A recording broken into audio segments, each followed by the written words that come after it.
do Senhor. E assim diz o Senhor Deus a estes ossos: eis que farei entrar o Espírito em vós e vivereis. E porei tendões sobre vós e farei crescer carne sobre vós, e sobre vós estenderei pele, e porei em vós o Espírito e vivereis. E saberei que eu sou o Senhor. E então profetizei segundo me for ordenado, e enquanto eu profetizava, houve um ruído, um barulho de ossos que batiam contra ossos, e se ajuntavam, cada osso ao seu osso. E eu olhei, e eis que haviam tendões sobre eles, e cresceram as carnes, e se estendeu a pele sobre eles, mas não havia neles o Espírito.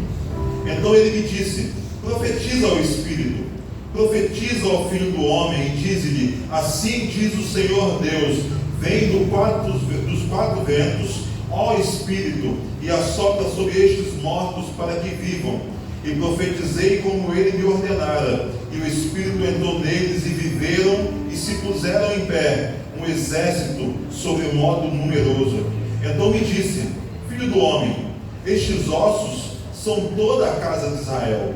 E eis que dizem: os nossos ossos se secaram, e pereceu a nossa esperança, e estamos todos nós exterminados.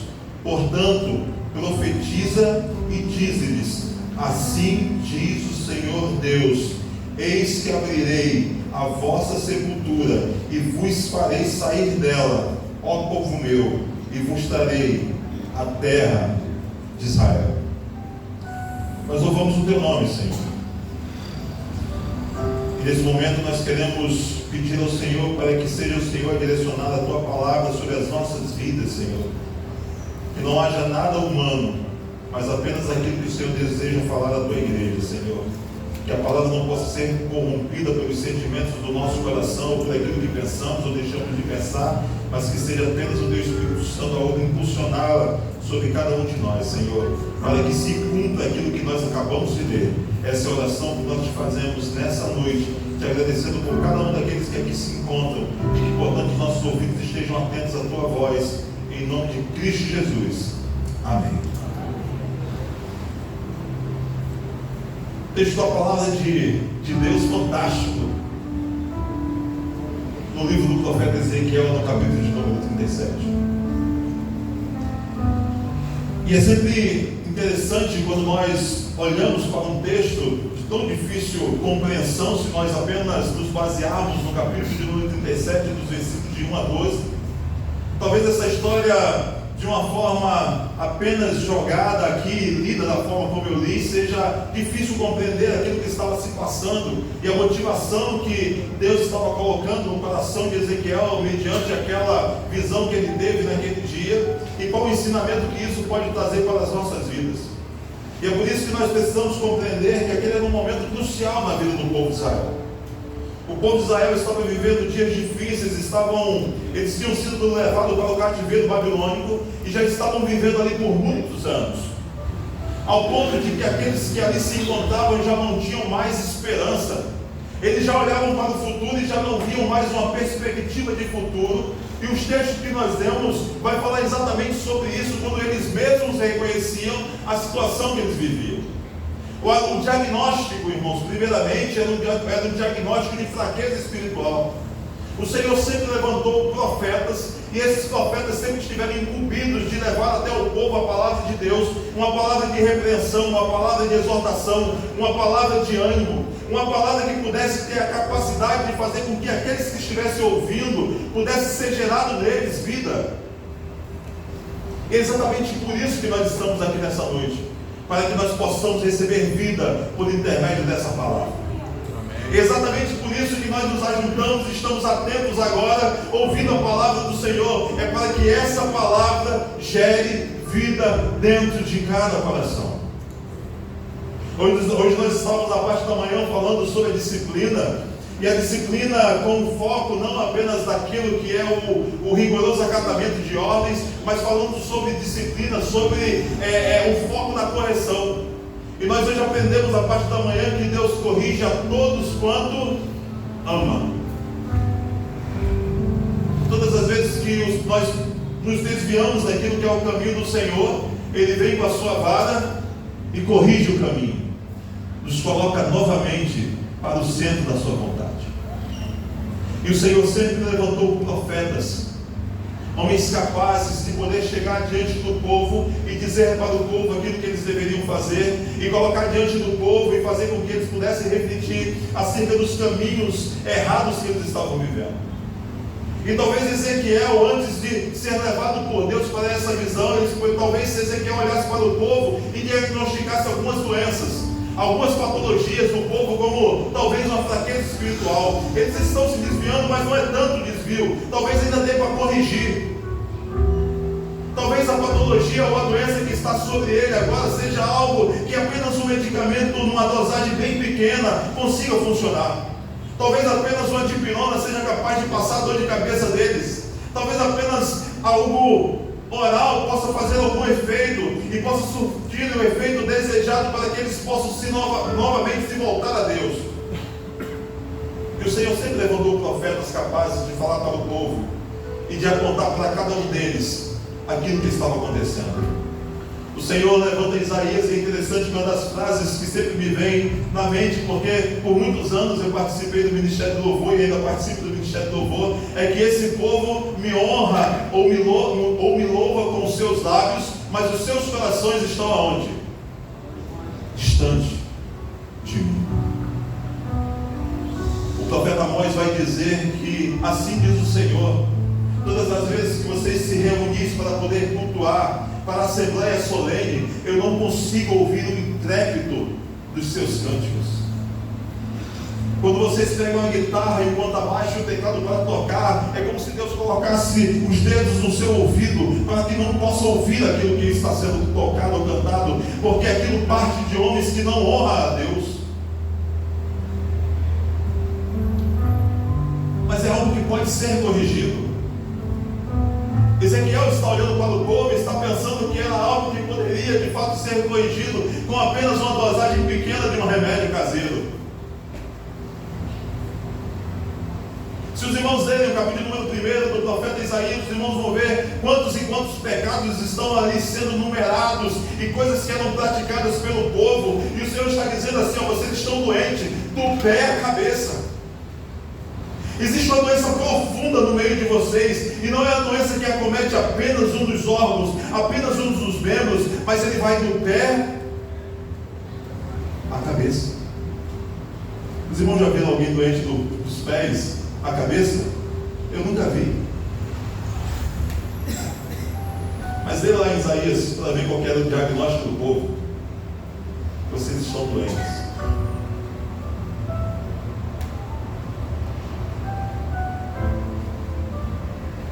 E o povo está mergulhado nessa profunda crise.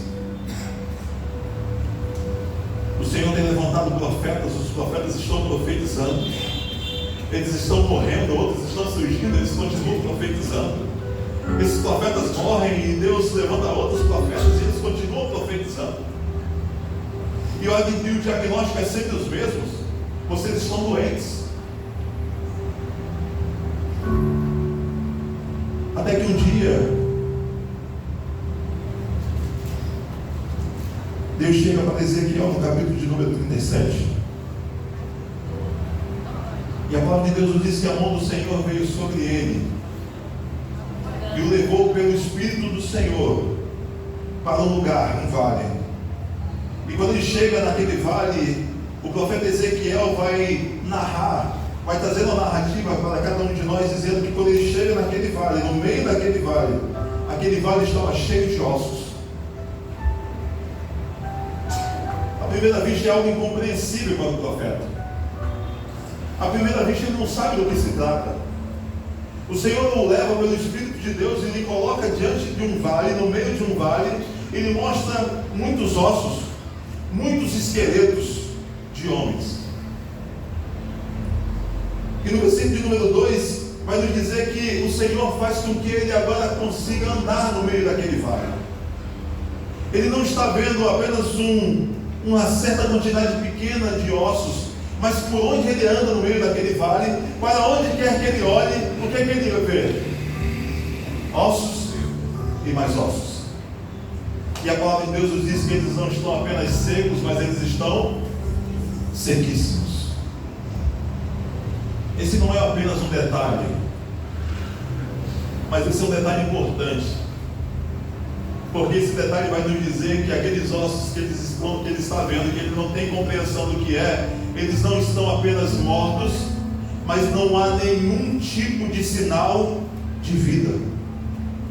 Não existe ali bactérias, não existe micróbios, não existe aqueles bichinhos que ficam lá enquanto o corpo está no estado de putrefação. Não existe nada. Os ossos estão sequíssimos. Não havia ali nenhum sinal de vida.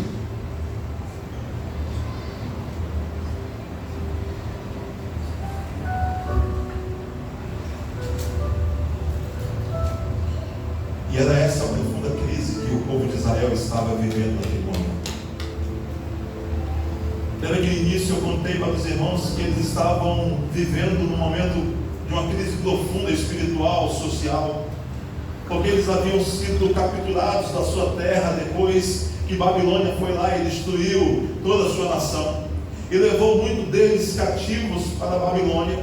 E agora eles estavam vivendo aquele momento de uma crise onde eles não haviam acesso a Deus. Eles não poderiam cultuar. Então aquilo que já era tão difícil na sua terra passa a ser muito pior na terra de outros. Passa a ser muito pior na terra da Babilônia, onde eles estavam sendo levados para cultuar outros deuses. Passa a ser muito pior, porque a liberdade religiosa que eles possuíam na sua terra, eles já não possuem mais em Babilônia.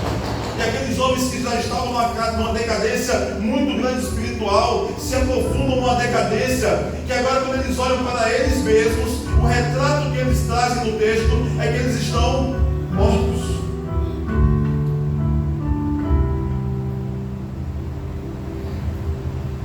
Mas essa manhã eu estava lendo um texto dizendo que todas as vezes que uma crise vem para as nossas vidas, é necessário que eu e você estejamos atentos, porque todas as vezes que uma crise nos acomete, é sempre tempo também de aproveitar as oportunidades que Deus vai criar para cada um de nós.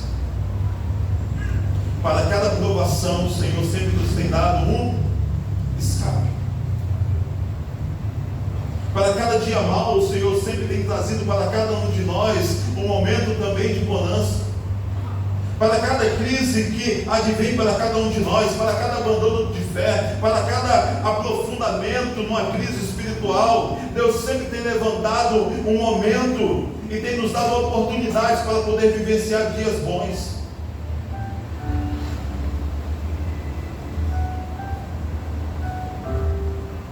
Eu estava vendo na parte da manhã a história dos grandes avivamentos que nós já tivemos durante toda a história cristã. Cada um deles, irmãos, sempre veio dentro de um momento de grande aprofundamento de crises espirituais. Os grandes missionários hoje, do pós-modernismo, eles pensam que daqui a algum tempo o Senhor vai ter que fazer alguma coisa pela Europa. E eu estava lendo um pouco sobre a Europa, eu não sei se os irmãos já sabem, mas o pior lugar hoje para se pregar a palavra de Deus, sabe onde é que é? Alguns acham que é na África, alguns acham que é na Ásia, alguns acham que é no Oriente Médio, mas não é. O pior lugar hoje para poder se pregar a palavra de Deus é na Europa.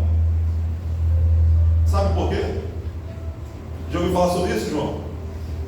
Porque grande parte dos missionários que são encaminhados pela Europa, eles terminam mortos. Mas eles não terminam mortos fisicamente, eles terminam mortos espiritualmente. Eles abandonam a fé pelo conforto de um bom emprego, pelo conforto de um bom salário, pelo conforto da sua família. Eles chegam lá e quando eles se deparam com toda aquela situação financeira, e agora eles têm acesso a um bom emprego que paga muitos, vai que a moeda da euro. Quando eles se deparam com toda aquela situação, William, de ganhar muitos euros, eles começam a fazer a conta. Missionário de junta, com um grande emprego na Europa. Pasmem, existem missionários que querem ir para a Europa, não para poder pregar a palavra, mas para poder conseguir um grande emprego. E se utilizam do subterfúgio de ser um missionário para ir para a Europa, para ter um bom emprego e tentar uma nova vida. Mortos.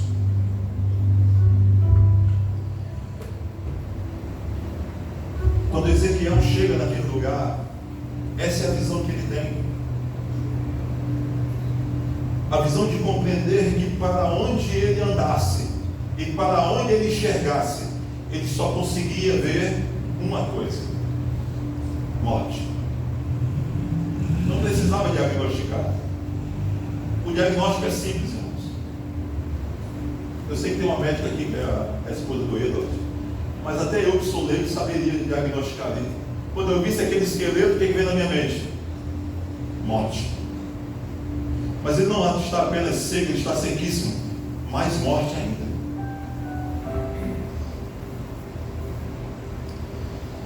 E o Senhor vai dizer para Ezequiel: você sabe quem são esses? Ele diz: esses são todos os da casa de Israel. Deus não tira nem Ezequiel do meio, coloca ele no meio. Deus poderia ter dito assim para ele: fora você, Ezequiel, está todo mundo morto. Ele não diz isso, ele diz assim: está vendo tudo que você está vendo? Está vendo esse grande vale? Todos esses esqueletos, eles são todos os da casa de Israel.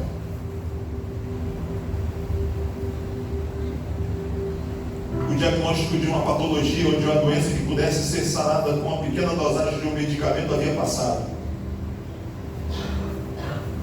Eles ouviram a palavra do Senhor, mas não se arrependeram. Eles ouviram a exortação do Senhor, mas não deram a mínima. Eles ouviram Deus dizer que eles não poderiam caminhar por aquele caminho, mas eles continuaram caminhando por aquele caminho. Eles conseguiram ouvir todos os dias o Senhor chamá-los ao arrependimento. O profeta Miqueias vai falar da sua infidelidade, vai dizer: Senhor está chamando cada um de vocês ao arrependimento, mas eles fingiam que ouviam a voz do Senhor. Eles talvez hoje se arrependessem, mas não era um arrependimento que gerasse frutos de verdade, porque amanhã eles estavam tropeçando na mesma pedra que tropeçaram ontem. E agora a situação foi sendo cada dia sendo vivenciada, até que aquela doença tomou todo o seu corpo, até que se cumpriu aquilo que Isaías fala no capítulo número 1. Eles estavam doentes da planta dos pés até a ponta da cabeça. E agora não era mais uma doença, eles estavam mortos.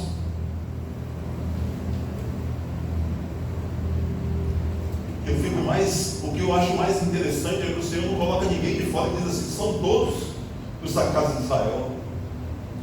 Ninguém se salvou, irmãos. Como é que pode? Porque para mim todos significa uma coisa: todos. É todo mundo. Ele não disse assim: até alguns que se safaram. Não. Todos. São todos os da casa de Israel.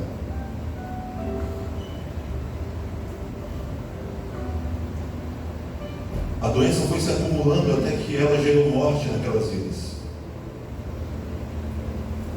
Se talvez eu e você olhasse para aquele povo naquele momento, nós olhássemos para ele assim: não, que isso, Senhor? Não tem como aqueles homens e mulheres estarem mortos.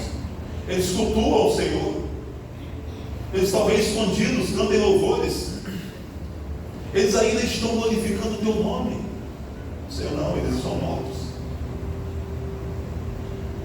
Para onde quer que você ande, você só vai ver uma coisa: morte. O diagnóstico era simples. Era só olhar e ver e diagnosticar.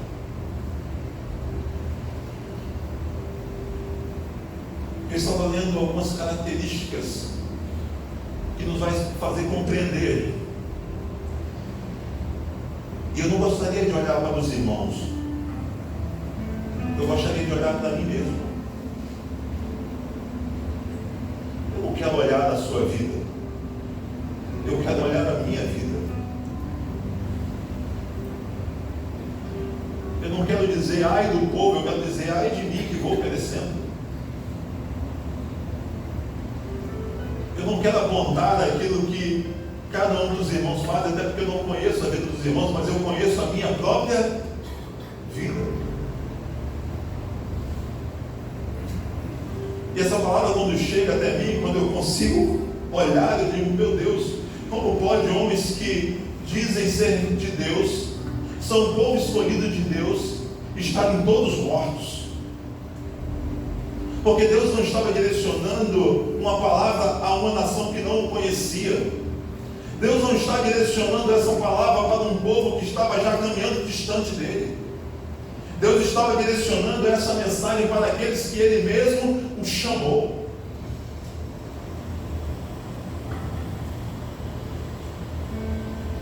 Quando nós falamos sobre morte espiritual, irmãos, apenas duas coisas que eu gostaria de falar nessa noite. O morto, ele não tem apetite. Os irmãos já viram algum morto se alimentar? Ele não precisa, por quê? Porque não existe mais nada orgânico nele. Está tudo morto.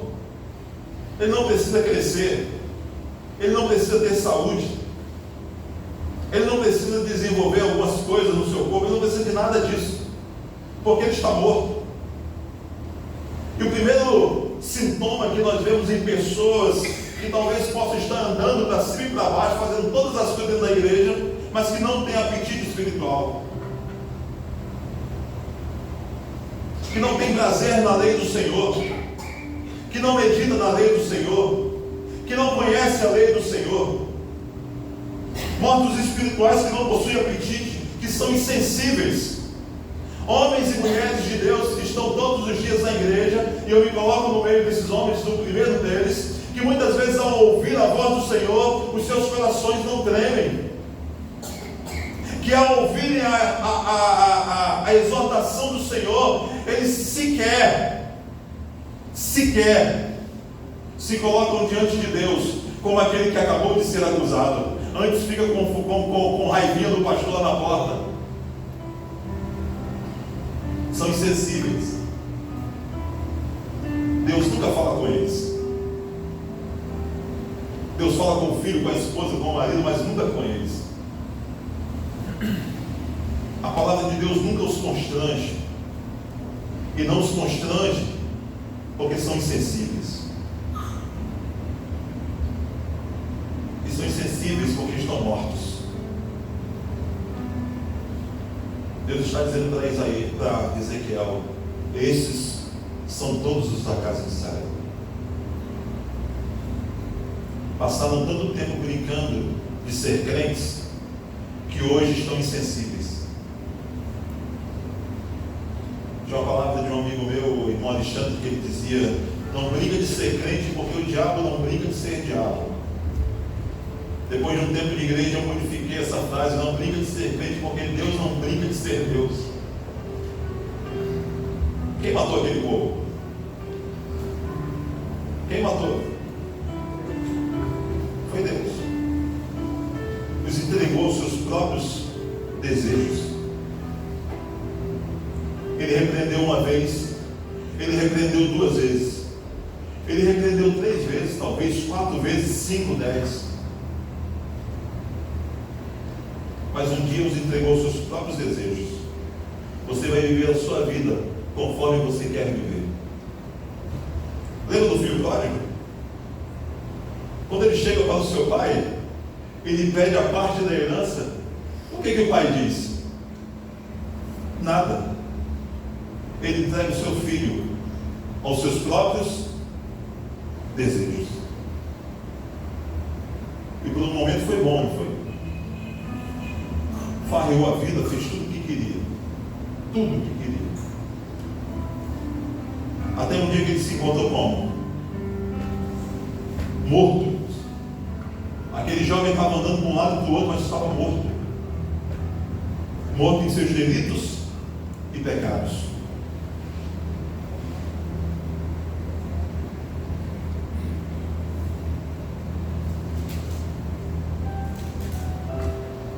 Mas essa é uma noite de restauração. Quando eu li esse texto, eu consegui compreender a repreensão do Senhor para as nossas vidas. Eu consegui compreender que o Senhor tem uma mensagem profunda de autoanálise, de autocrítica que eu e você devemos fazer sobre as nossas vidas. Mas eu também consegui entender qual que é o clímax de toda essa história. É que Ele nos chama essa noite para um dia e para um tempo de restauração. E no versículo de número 4, no versículo, na verdade, de número 3, do capítulo 37, vai dizer que Deus, ao mostrar todo aquele vale, ele diz para Ezequiel: então me perguntou, filho do homem, acaso poderão reviver estes ossos? E Ezequiel respondeu: Senhor Deus, tu sabes. Eu fico me colocando no lugar de Ezequiel, caminhando por todo aquele vale daqueles ossos sequíssimos. E agora, Carlinhos, está Deus falando com Ezequiel, dizendo assim: poderão porventura estes ossos reviver? Eles não poderão reviver, porque na força do homem eles não poderão reviver. Eles não poderão reviver por si só, porque o esqueleto não consegue voltar à vida por si só. Não existe nada na ciência capaz de trazer ossos sequíssimos à vida. Não existe. Não há possibilidade. Não havia possibilidade para aquilo que era o diagnóstico dado pelo próprio Deus. Mas nunca esqueçamos que o nosso Deus tem o controle de todas as coisas. Ele é o Deus poderoso, Ele é o Deus soberano, Ele é o Deus criador dos céus e da terra. Ele é o Deus que um dia nos criou do pó da terra e nos soprou nas narinas e agora nos fez o quê? Alma vivente. Homens que possuem o seu espírito. Se existe alguém que pode fazer todas as coisas, esse alguém é Deus. Mas eu gostei da resposta de Ezequiel. Ezequiel sai de cena e diz assim: Senhor, tu sabes. Eu gostei. Ele poderia ter dito assim: o Senhor pode. Mas ele sai de cena e diz assim: Senhor, tu sabes. Ele estava dizendo assim: seja feita a tua vontade. Eu nem quero me meter nisso. Seja feita a tua vontade. Se é para eles continuarem sendo ossos secos, amém. Mas se o Senhor quer trazê-los novamente à vida, tu sabes.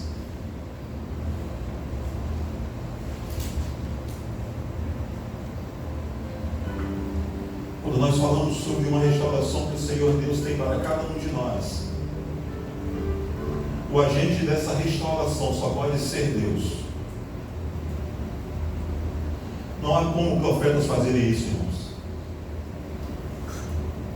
Não há como homens fazerem isso por si só. Não há como um monte de ossos voltarem à vida por si só. Não há como a ciência fazer isso. Não há como pastores fazerem isso. Não há como sacerdotes fazerem isso. O agente dessa restauração só pode ser um: Deus. E se olhar para a minha vida e compreender que eu necessito de uma restauração, eu não preciso olhar para mais ninguém, eu não preciso pedir essa restauração para mais ninguém. Eu tenho que compreender que apenas Deus pode fazer isso na minha vida.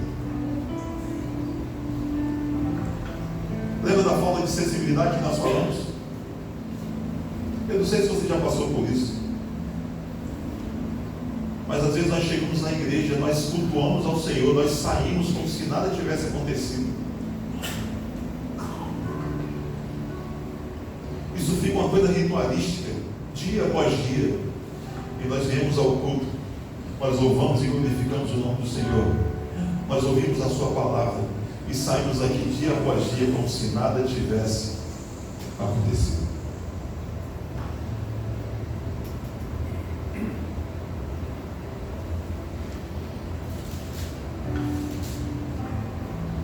O versículo de número 4 diz assim: e disse-lhe ele, depois do profeta Ezequiel dizer para Deus: Senhor, tu sabes, Deus diz para Ezequiel: portanto agora profetiza estes ossos e dize-lhes: ossos secos, ouvi a palavra do Senhor. O agente da transformação e da restauração será sempre Deus, mas o instrumento que ele se utiliza é sempre quem? A sua palavra. Não há como haver uma restauração na nossa vida senão por intermédio da palavra de Deus. Não há como nós sermos corrigidos senão por intermédio da palavra de Deus. Não há como nós conhecermos aquilo que o Senhor Deus deseja pelas nossas vidas senão pela palavra de Deus. Não há como nós sabermos quais são os parâmetros que nós devemos caminhar senão por intermédio da palavra de Deus. Às vezes as pessoas querem trazer coisas e dizer que essas coisas vão conseguir restaurar a nossa vida. Não conseguirá.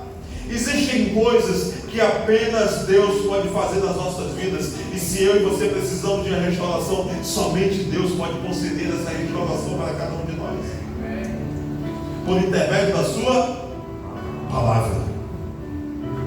Por intermédio da sua palavra. Hoje eu estava vindo ali com uma amiga minha, Ingrid, veio lá do Mato Grosso do Sul. Conheci ela, sei lá, tinha 10 anos, né, Ingrid, mais ou menos. E nós estávamos falando dentro do carro.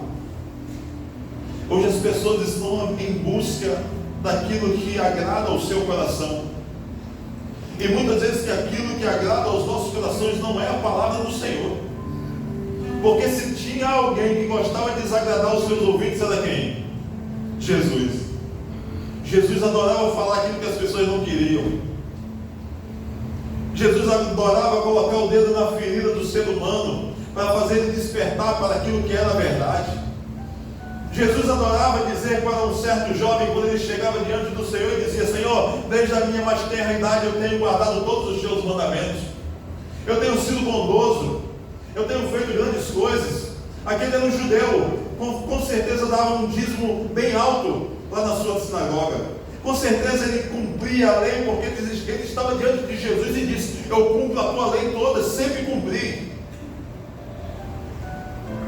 Aquele jovem com certeza estava esperando o Senhor dizer para ele assim: ó, excelente, não precisa mais fazer nada. No cano, né, na vara de medir, não é isso, pastor? Tinha passado.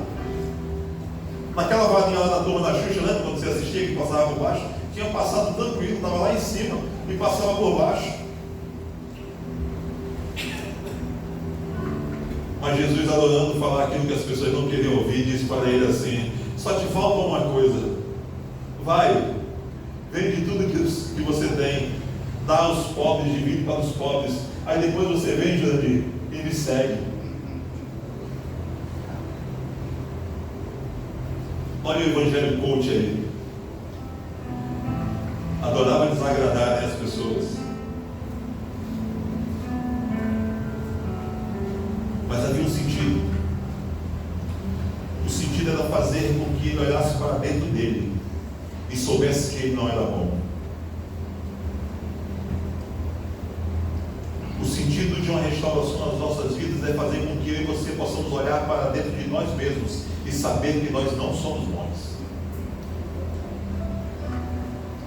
O sentido da restauração é nós nos analisarmos e olharmos para ver se nós não temos sintomas de que estamos mortos.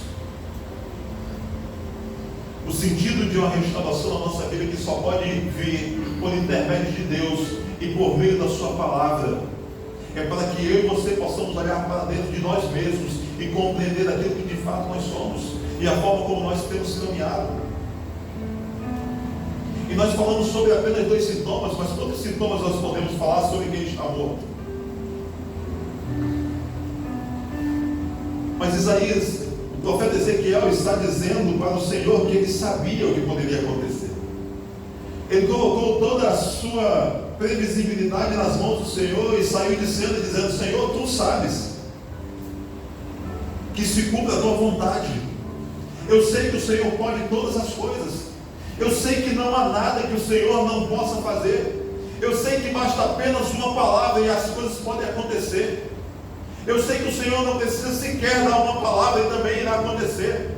Eu sei que se for da tua vontade, o Senhor pode fazer um grande rebuliço nesse lugar. O Senhor pode trazer a vida aquele que está morto. O Senhor pode tratar o enfermo. O Senhor pode fazer aquilo que a irmã acabou de falar aqui no testemunho. O Senhor pode ouvir a minha oração e pode fazer numa vida um milagre. O Senhor Deus pode fazer todas as coisas.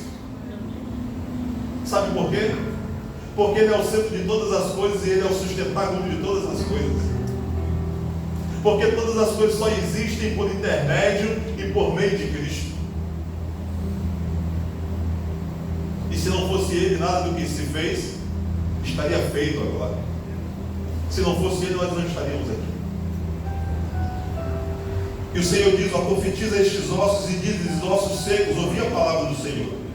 E assim diz o Senhor Deus a estes ossos secos: Eis que farei entrar o Espírito sobre vós e vivereis. E porei tendões sobre vós, e farei crescer carne sobre vós, e sobre vós estenderei pele, e porei em vós o Espírito e vivereis. E sabereis que eu sou o Senhor. A finalidade do milagre não é para que aquele que recebeu o milagre seja supervalorizado,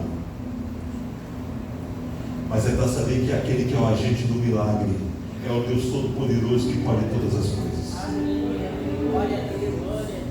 Às vezes nós fazemos como aqueles 9 homens que foram curados por Jesus e não voltaram para agradecer. Provavelmente estavam em casa, irmãos. Se você fosse curado de uma doença em que você foi acometido e que você foi retirado do seio da sua família, que estava há muitos anos no leprosário, e agora alguém te curou, para onde seria o primeiro lugar que você iria? Para casa, festejar. Coca-Cola, coxinha, pão de queijo. É assim ou não é? Quem foi supervalorizado?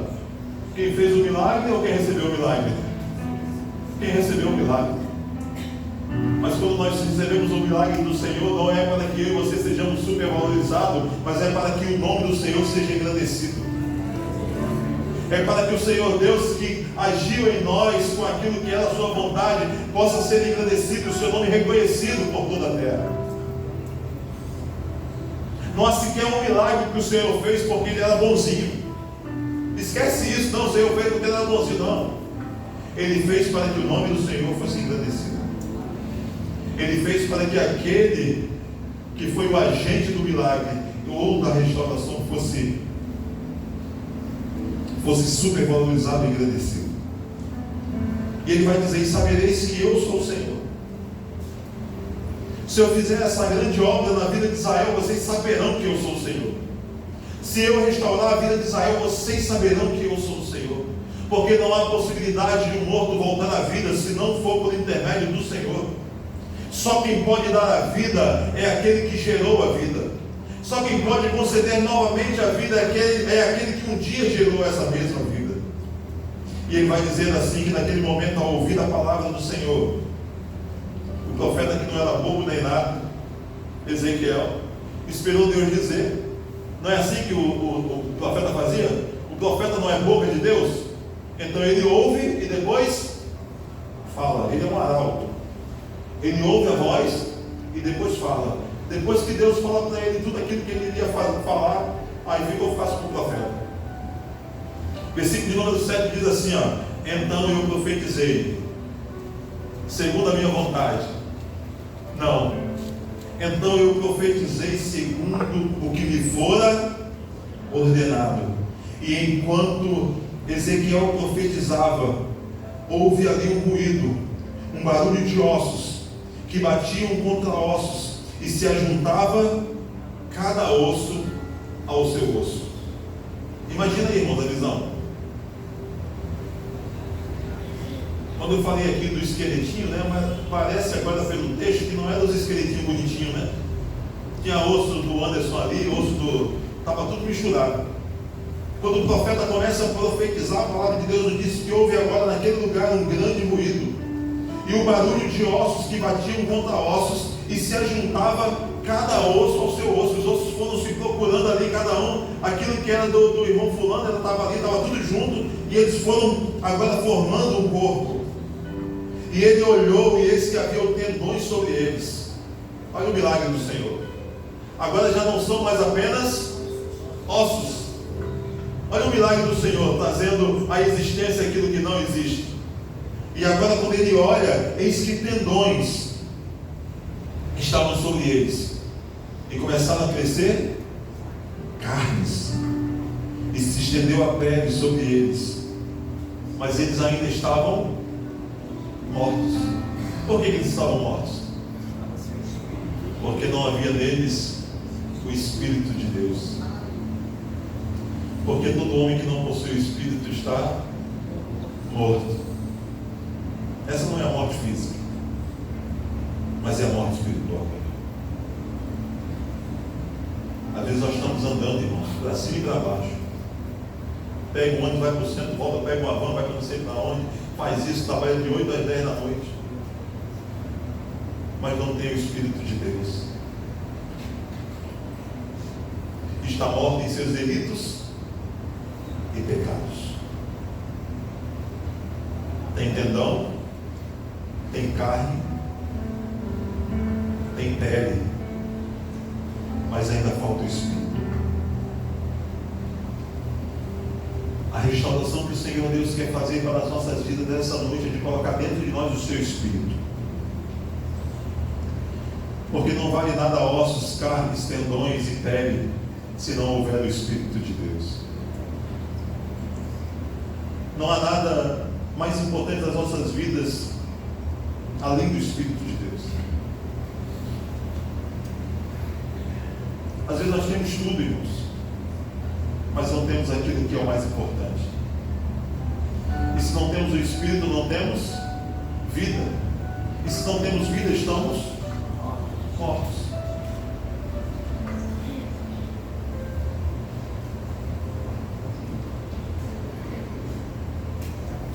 E o versículo de número 9 vai dizer assim: e então ele me disse, já que não tem Espírito, profetiza ao Espírito. Olha aí no versículo de número 9. Profetiza. Por que ele ainda não havia profetizado, irmãos? Porque não foi essa a ordem de Deus, lembra? Porque ele profetizou tudo que Deus havia ordenado. Ele profetizou exatamente tendões, carnes e peles, e cada osso no seu osso. E foi isso que foi feito. Mas quando terminou de fazer o bonequinho bonitinho lá, estava lindo lá, faltou o Espírito. Aí o profeta diz assim: Senhor, faltou o Espírito, não há Espírito. E Deus vai dizer assim, lembra que ele falou para Deus assim, ó, tu sabes, Senhor, tu sabes. Ele diz assim, então ele me disse, profetiza ao Espírito, profetiza ao Filho do Homem e diz-lhes, assim diz o Senhor Deus, vem dos 4 ventos, ó Espírito, e assopra sobre estes mortos, para que vivam. E a parte mais fácil do profeta, e ele profetizou como Deus lhe ordenara. E o Espírito entrou neles, e viveram, e se puseram em pé, um exército sobremodo numeroso. Irmãos, o que nós somos como igreja?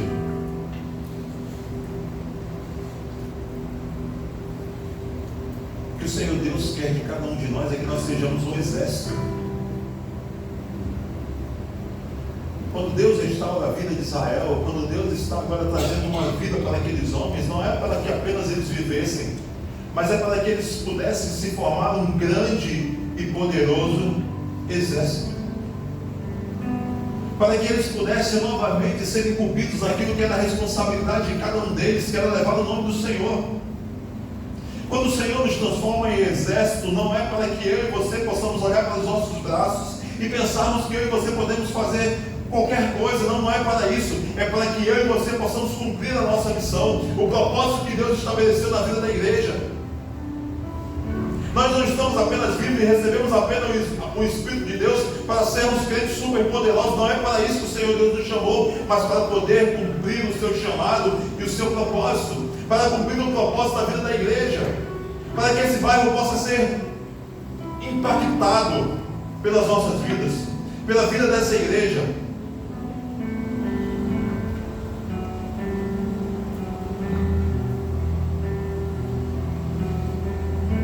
E ele vai terminando dizendo assim no versículo de número 11: então me disse, filho do homem, estes ossos são todos da casa de Israel. Eu falei no início, mas a narrativa de Ezequiel vai dizer que Deus só informa para ele que aqueles que estavam mortos eram todos da casa de Israel, quase que no final da história. Até então, Ezequiel não sabe o que está acontecendo. Ele não sabe do que se tratava. Mas agora no versículo de número 11 ele vai dizer assim, ó, então me disse, filho do homem, estes ossos são todos da casa de Israel. Eles se desviaram, eles ouviram a minha voz e não deram importância. Eles foram chamados ao arrependimento, mas não se arrependeram. Eles foram chamados ao quebrantamento de coração, mas não quebrantaram os seus corações. Eles foram chamados para viver uma vida digna e uma vida de separados, de santos, mas eles não quiseram viver essa vida. Portanto, eles estavam mortos, e os ossos que você viu são todos os da casa de Israel. E eis que dizem, palavras do próprio povo, os nossos ossos se secaram e pereceu a nossa esperança. Sabe o que esse versículo nos ensina? É o que o nosso diagnóstico, nós sabemos exatamente qual é. Ezequiel não sabia, mas cada um do povo sabia exatamente aquilo que eles estavam vivendo. Eu costumo dizer que nós podemos usar máscara para todo mundo, não podemos? Personas, mas não podemos usar máscaras para Deus. Ele sabe exatamente aquilo que nós somos.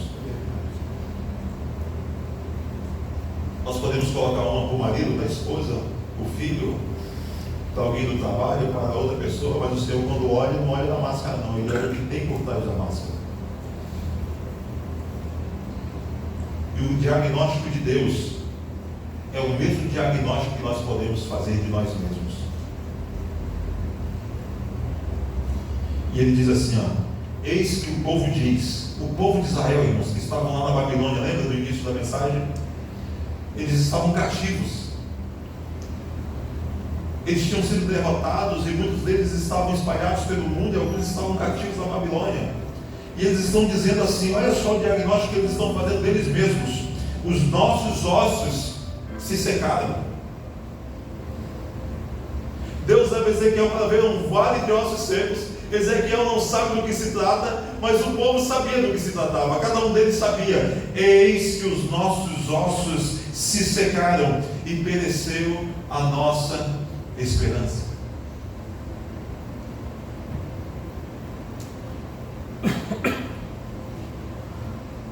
E ele termina o diagnóstico dizendo, estamos de todo exterminados.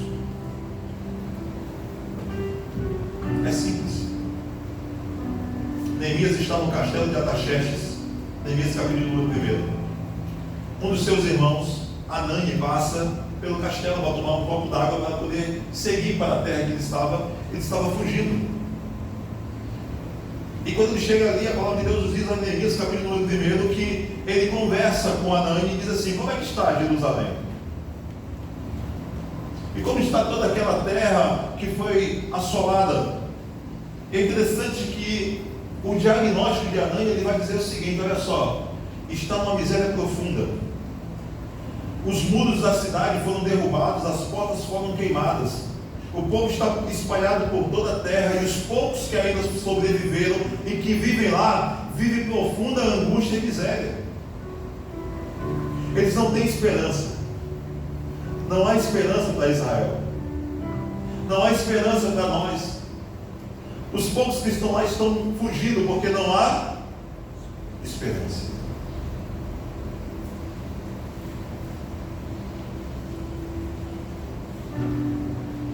Eu finalizo no versículo número 12 dizendo assim, portanto profetiza e diz-lhes, assim diz o Senhor Deus, eis que abrirei a vossa sepultura e vos farei sair dela. A expressão que Deus se utiliza, ó povo meu, e vos trarei a terra de Israel. Ainda há esperança, Deus.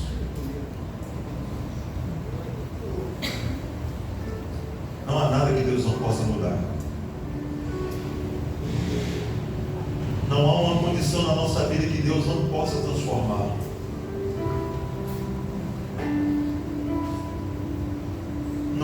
caminho errado que nós possamos estar trilhando, que Ele não possa nos tirar e colocar novamente para o correto. Não há essa possibilidade. Não há possibilidade de Deus falhar com os seus planos e projetos. Não há essa possibilidade. Mas também só será possível se nós crermos. Só será possível se nós de fato formos filhos de Deus. Lembra da lição da parte da manhã? Um texto interessante que a gente estava lecionando lá na sala, foi o pastor Aloysio, ele falou bastante sobre esse texto também. Ele até perguntou o que significava a expressão, lembra? Quando ele diz assim, você só será corrigido se você for o quê? Filho. O Senhor só tem correção para aqueles que são filhos, porque os bastardos Ele entrega aos seus próprios prazeres. O filho, quando chega para o seu pai e diz assim: pai, eu quero a parte da herança, ele vai embora. Quando ele chega e volta, ele sabe o que aconteceu. Ele diz assim: eu não sou digno de ser teu filho, porque ele perdeu essa condição no dia que ele saiu de casa e levou tudo que lhe era devido. E o seu pai não lhe retrucou em momento nenhum, entregou aos seus próprios prazeres. Mas quando ele estava lá, a palavra de Deus nos diz que ele estava comendo com os porcos, um morto-vivo, sem esperança. Mas a palavra de Deus nos diz algo interessante sobre aquele momento, quando diz que, o versículo vai nos dizer que, e caindo em si, quando na mente dele veio que aquele não era o lugar que ele deveria estar. Quando na nossa mente vier, quando nós cairmos em si e compreendemos que esse não é o lugar que nós devemos estar, que não foi para viver uma vida distante de Deus, mas uma vida diante de Deus, que não foi para vivermos uma vida vivendo em caminhos que para os homens parecem ser bons, mas o seu final é a morte, mas andarmos pelo caminho que nos levará à vida eterna. Quando nós compreendemos que é para essa vida que o Senhor nos chamou, e olharmos para Ele como autor e consumador da nossa fé, e compreendemos que as coisas erradas que muitas vezes existem na nossa vida, existe sim uma esperança, e a esperança é em Deus. A esperança é olhar para Deus, a esperança é colocar as nossas vidas em Deus, a esperança é esperar em Deus, a esperança é saber que o Senhor Deus pode fazer todas as coisas, a esperança é saber que se nós voltarmos, as portas estarão abertas. Ainda há esperança. E repito dizendo: e assim diz o Senhor Deus, eis que abrirei a vossa sepultura. Eles estavam mortos, mas o Senhor agora abrirá a sepultura. Não é Ezequiel que está abrindo a sepultura, porque Ezequiel não pode fazer isso. É Deus que abre a sepultura. E a palavra de Deus nos diz: e vos farei sair dela. Aquele que era morto agora está vivo. Ó povo meu, nós pertencemos a Deus, irmãos. Nós fomos feitos filhos de Deus. Nós fomos contados pelo seu sangue precioso. Nós somos homens e mulheres de Deus. E ele finaliza dizendo: e vos darei a terra de Israel. Parecia impossível, e de fato era. Às vezes parece impossível para nós, não parece? Mas não existem impossibilidades para Deus, porque para Deus todas as coisas são possíveis. Nós louvamos o teu nome, Senhor. Agradecemos porque tu és Deus nas nossas vidas. Agradecemos porque o Senhor é o nosso Deus e nós somos o teu povo, Senhor. E é nessa palavra que nós nos debruçamos nessa noite para poder compreender que o Senhor Deus pode agir nas nossas vidas de acordo com a tua vontade. Muito obrigado por cada irmão, por cada irmã que aqui se encontra. Muito obrigado pelo culto dessa noite, que foi uma bênção, Senhor. Nós podemos desfrutar da Tua presença, dos louvores, nas orações, na ministração da palavra, na comunhão dos santos, Deus. Que o Senhor possa nos levar para os nossos lares, que o Senhor possa fazer com que essa palavra ecoe em nossos corações. Essa é a oração que nós te fazemos, em nome de Cristo Jesus. Amém. Amém.